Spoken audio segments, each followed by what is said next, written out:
تھا، مطلب کہ پانی کی تحویل کر رہا تھا، ادھر سے پانی ادھر لے کے جا رہا تھا، ادھر سے ادھر لے کے آ رہا تھا.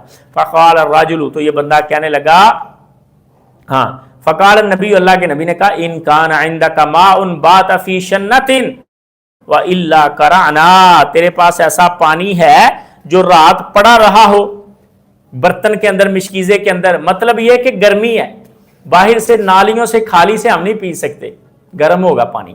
کوئی رات کا پڑا ہوا پانی ہے، جو رات کا پڑا ہوا ہوگا وہ ٹھنڈا ہوگا. مقصد یہ تھا کہ گرمی کے اندر رات کا پڑا ہوا پانی کوئی ٹھنڈا موجود ہے. ہاں، اور فرمایا وَإِلَّا كَرَانَا، وگرنہ ہم خالی سے پی لیتے، گاڑ سے پی لیتے خود ہاتھ کے ساتھ.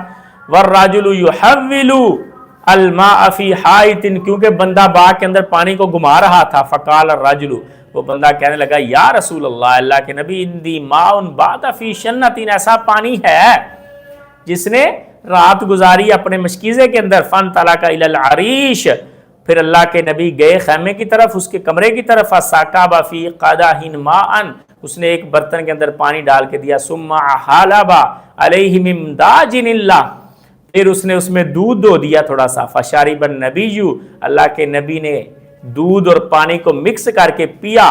ثم اعاد فشرب الرجل الذی جاء معه، اللہ کے نبی نے بھی پیا، اور اللہ کے نبی کے ساتھ جو آپ کا رفیق حضرت ابو بکر آئے تھے انہوں نے بھی پیا. مسئلے کی سمجھ آ گئی؟